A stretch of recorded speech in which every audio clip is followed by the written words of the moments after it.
8월 18일 화요일입니다. 새벽기도에 드리시겠습니다. 다 함께 사도신경으로 신앙 고백합니다. 나는 전능하신 아버지 하나님 천지의 창조주를 믿습니다. 나는 그의 유일하신 아들 우리 주 예수 그리스도를 믿습니다. 그는 성령으로 잉태되어 동정녀 마리아에게서 나시고 본디오 빌라도에게 고난을 받아 십자가에 못 박혀 죽으시고 장사된 지 사흘 만에 죽은 자 가운데서 다시 살아나셨으며 하늘에 오르시어 전능하신 아버지 하나님 우편에 앉아 계시다가 거기로부터 살아있는 자와 죽은 자를 심판하러 오십니다. 나는 성령을 믿으며 거룩한 공교회와 성도의 교제와 죄를 용서받는 것과 몸의 부활과 영생을 믿습니다. 아멘. 찬송가 424장을 함께 찬송 드리시겠습니다. 424장입니다.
오늘 은혜 주실 기록된 하나님 말씀 로마서 11장 11절에서 24절까지 말씀입니다.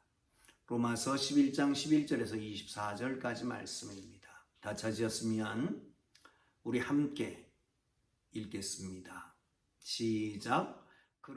그러므로 내가 말하노니 그들이 넘어지기까지 실족하였느냐? 그럴 수 없느니라. 그들이 넘어짐으로 구원이 이방인에게 이르러 이스라엘로 시기나게 함이니라. 그들이 넘어짐이 세상의 풍성함이 되며 그들의 실패가 이방인의 풍성함이 되거든 하물며 그들이 충만하리요. 내가 이방인인 너희에게 말하노라. 내가 이방인의 사도인 만큼 내 직분을 영광스럽게 여기노니 이는 혹 내 굴욕을 아무쪼록 시기하게 하여 그들 중에서 얼마를 구원하려 함이라. 그들을 버리는 것이 세상의 화목이 되거든 그 받아들이는 것이 죽은 자 가운데서 살아나는 것이 아니면 무엇이리요?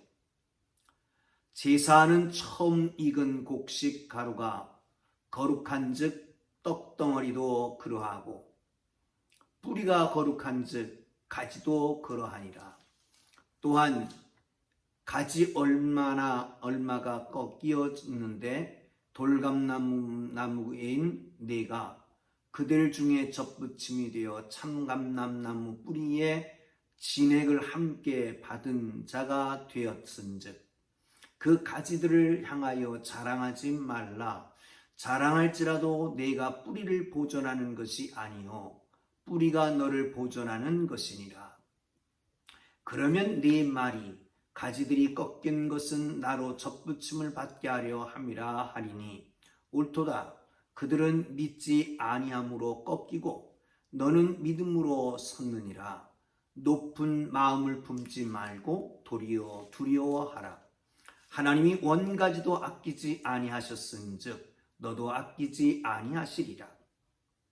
그러므로 하나님의 인자하심과 준엄하심을 보라.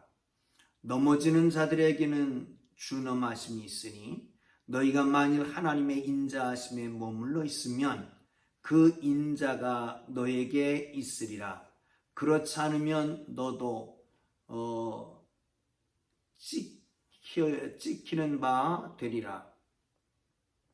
그들도 믿지 아니하는데 머무르지 아니하면 접붙임을 받으리니 이는 그들을 접붙이실 능력이 하나님께 있음이라. 내가 원 돌감나무에서 찍힘을 받고 본성을 거스려 좋은 감람나무에 접붙임을 받았으니 원가지인 이 사람들이야 얼마나 더 자기 감람나무에 접붙이심을 받으랴. 아멘. 본문은 지금까지 바울이 계속해서 믿음 안에서의 구원을 선포하고 있습니다. 이렇게 선포하다 보니까 사실 바울 지금 현재에 버림받은 이스라엘이 너무 많은 겁니다. 어떻게 될 거냐? 거기에 대해서 다시 고민합니다. 그러면서 말하기를 내가 이방인의 사도가 되는 게 영광스럽게 여긴다라고 말씀하고 있습니다. 왜 그러냐면 지금 어차피 이스라엘 백성들은 하나님을 예수 그리스도 영접하지 않고 믿지 않습니다. 그러니까 이방인에게 복음을 증거해서 이방인이 믿음으로 구원을 얻게 되면 그걸 보고 이스라엘이 시기 나게 만들어서 이스라엘도 믿게 만들겠다는 거예요. 그게 바로 하나님의 방법이고 바울의 방법인 것입니다. 사랑하는 성도 여러분, 하나님은 신실하신 하나님입니다. 한 번 선택하면 놓지 않습니다. 끝까지 붙잡고 가십니다. 보호하시고 지키십니다. 언제나 동행하십니다. 구원의 끈을 놓지 않고 기필코 구원하시는 것을 믿으시기를 축원합니다. 바울 한번 생각해 보죠. 직분에 대한 것입니다. 바울은 이방인에게 복음 증거하는 사도였습니다. 그 자체를 영광으로 생각했습니다. 사랑하는 성도 여러분, 영광의 직분, 목사뿐만 아니라 장로, 권사, 한수집사뿐만 아니라 집사도, 우리에게 맡겨진 직분도 영광된 직분이라는 것을 깨닫기를 주의 이름으로 축복합니다. 여러분, 어쩌다 집사 얻게 되는 게 아니죠. 어떤 사람이 그런 얘기를 합니다. 교회 하면 뭐가 좋은데? 그랬더니 그렇게 대답했답니다. 친구가 교회 나오고 한 6개월 되면 세례를 받지. 아 그래? 세례 받는 것은 예수 믿었다라고 하는 것을 온 교회에 공포하는 거야. 아 영광이고 기쁨이야. 특권이지. 이렇게 예수 믿고 나면 기도할 수 있는 특권이 생기거든. 하나님을 아버지로 부르는 거야. 하나님께서 아버지가 된다는 것은 얼마나 큰 특권이냐. 봐라. 온 우주 만물을 창조하고 다스리는 그분이 아버지 되시지 않나. 아 그리고 난 다음엔 한 2년 되면 집사죠. 아 그래? 그럼 내가 교회 나가지. 그럼 열심히 나오더니 2년 된 다음에 교회를 안 나오겠다는 겁니다. 너 왜 안 나오냐? 그랬더니 2년 되면 집 사준다며. 왜 집 안 사주냐? 그래서 안 나왔다는 얘기예요. 웃자는 얘기지만 사랑하는 성도 여러분, 그게 영광이 아닙니다.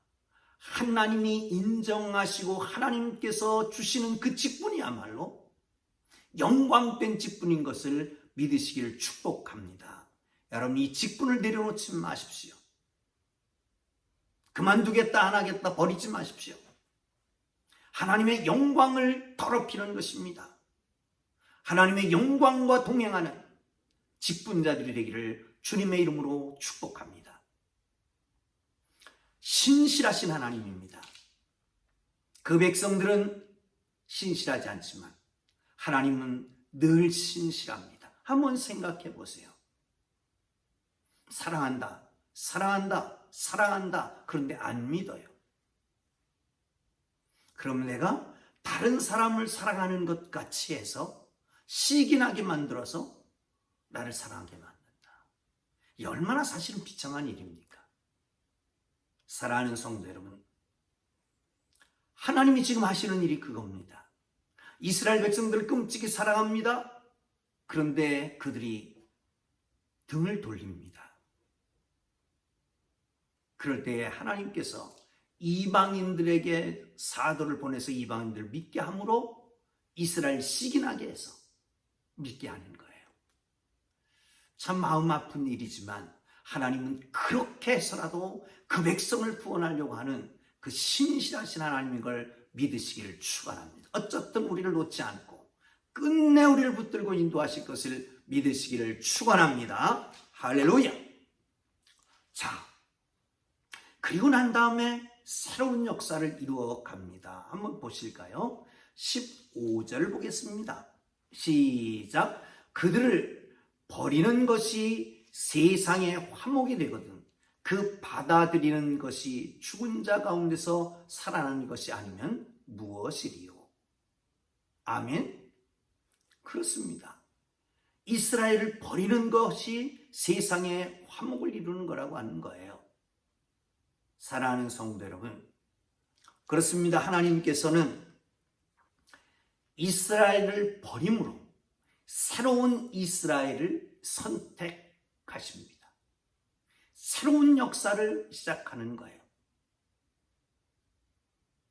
여러분, 그러므로 우리가 해야 될 것은 과거에 집착하지 말자는 거죠. 새로운 은혜를 받고 새로운 역사를 이뤄가고 새로운 언약의 백성들이 되기를 주님의 이름으로 축복합니다. 할렐루야. 내 지식, 내 과거 경험, 받은 은혜, 헌신했던 것들, 이것들을 너무 과대하게 생각해서 결국은 현재의 은혜를 잃어버리지 말기를 주님 이름으로 축복합니다. 히스기야 왕 때의 종교 개혁을 단행합니다. 산당을 헐고 모든 우상을 깨뜨리고 느후스단을 태워서 갈아서 물에 띄워버리고 맙니다. 느후스단이 뭔지 아시죠? 뱀입니다. 무슨 뱀이요? 놋뱀. 광야에서 모세가 뱀을 들었던 그것. 많은 사람들이 불뱀에 물려서 죽어가고 있을 때 하나님 앞에 기도했더니 하나님께서 말씀하십니다. 이 백성을 위해서 구리뱀을 만들어 장대에 높이 달아라. 예수님도 말씀하시잖아요. 예수님도 내가 이와 같이 달리리니 라고 말씀하잖아요. 그런데 그거를 모세 시대에 그렇게 하는 것인데 히스기야 왕 때까지 그냥 놔둔 겁니다. 그리고 거기다가 이제는 제단을 쌓고 우상 숭배를 하는, 우상이 되어버리는 겁니다. 과거의 은혜의 수단이 지금은 우상이 되어버리고 만 거죠.